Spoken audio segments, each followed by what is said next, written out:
Oh, la socialisation. Oh, si vous saviez comment que ça revient, ce sujet-là. Les gens s'inquiètent tellement que nos enfants ne soient pas sociables que des fois, ils en oublient de se poser les vraies questions par rapport à ça. Faut se demander, qu'est-ce qui vous inquiète? Est-ce que c'est que les enfants qui sont homeschoolés n'aient pas d'amis, qu'ils soient reject ou qu'ils sachent pas vivre en société? Parce que ça, la première chose que je vais vous dire, c'est qu'il y a des enfants qui vont à l'école, qui vivent tout ça, qui sont comme ça. Il y en a plein. La majorité des gens qui sont asociaux, que vous connaissez, ont fréquenté les établissements scolaires. Mais admettons que tu te demandes comment est-ce qu'ils se font des amis. Moi, je te répondrais que mes enfants ont plein d'amis. C'est assez simple en réalité parce que les enfants qui sont homeschoolés ont généralement plus d'activités parascolaires. Puis les activités parascolaires, ben c'est souvent là qu'on se fait des amis. Les enfants peuvent sortir le soir dans la rue, ils peuvent aller dans les parcs, ils peuvent faire des camps de jour, ils ont des frères et sœurs, puis ils ont aussi d'autres amis homeschoolers. Faut pas sous-estimer ça parce que mes enfants, honnêtement, ils ont beaucoup plus d'amis à leur âge que moi, j'en avais. Puis si on regarde ça objectivement, personnellement, mes meilleurs amis étaient les amis sur ma rue, pas nécessairement des amis qui étaient dans ma classe. Je sais pas c'est quand on a commencé à considérer que vivre en société, apprendre à vivre en société, c'était d'être dans une classe avec 25 autres enfants, que tout ce qu'on a en commun avec, c'est notre année de naissance. Ça, c'est la réalité de l'école, mais c'est pas ça la vie. Quand on regarde ça, là, c'est pas ça la vie du tout. La vie, c'est d'aller à l'épicerie. C'est d'avoir des amis qui ont des points en commun avec nous. C'est d'aller faire des activités. C'est de travailler avec des gens qui sont dans le même domaine que nous aussi. C'est pas pour rien que c'est assez connu que pour la plupart des gens, quand on gradue du secondaire puis qu'on s'en va chacun de notre côté, on garde très rarement les mêmes amis que quand on était jeune. Tout simplement parce que c'est assez artificiel de se faire mettre tout ensemble comme ça dans un même groupe.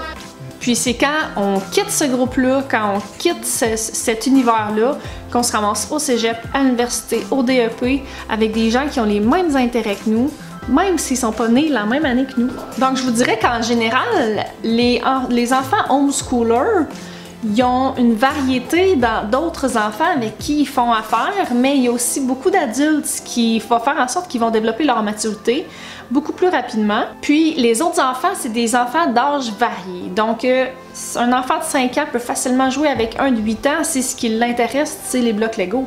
Puis à ce moment-là, il risque d'avoir une amitié beaucoup plus forte que tout simplement mettre deux enfants de 5 ans ensemble qui n'ont absolument rien en commun. Puis là, on s'entend, ils seront pas préparés pour la vraie vie, là. Ils ont besoin de se faire brasser un peu à l'école. Ça fait partie des apprentissages, ça. Parce que sinon, il va arriver, ça va en faire des momounes, ça. Hein? Ben non. C'est pas parce qu'un enfant n'a jamais été intimidé qu'il va être une momoune. On s'entend, là. Combien de personnes dans la vie ont été intimidées puis que ça a juste fait des cicatrices sur eux au lieu de les rendre forts. On va s'entendre que l'intimidation existe depuis vraiment longtemps puis notre société va pas nécessairement bien. De la violence, de l'intimidation, de la dépression, du taxage, de l'anorexie, des TDAH, de l'anxiété, des suicides.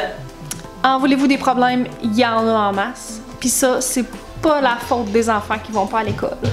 Donc, de manière plus concrète, si on veut réviser ce que moi, mes enfants, juste les miens font à toutes les semaines, Viviane, vu que c'est celle qui est en âge scolaire, rencontre une dizaine, 5-6, mettons, amis à la danse, rencontre une dizaine d'amis à la gymnastique une fois par semaine, rencontre un autre 5-6 amis différents au centre d'amusement à toutes les semaines. L'été, on parle de vingtaine d'amis dans les parcs. Ensuite de ça, l'été prochain, elle va commencer des camps d'été. Je sais pas combien d'amis qu'il va avoir dans ces groupes-là, mais ça va être plusieurs, c'est sûr et certain. Elle rencontre ses cousins, ses cousines à peu près une fois par semaine. Et au travers de tout ça, on a des activités de groupe entre familles homeschoolers qui varient généralement entre 15 et 45 enfants. Maintenant, j'aimerais que vous me fassiez part de votre opinion par rapport à ça dans les commentaires. C'est sûr que j'ai pas répondu à tous les commentaires et les questions par rapport à ça. Je vais me faire un plaisir de le faire en commentaire, puis on va se retrouver dans un prochain Vlogmas. Bye!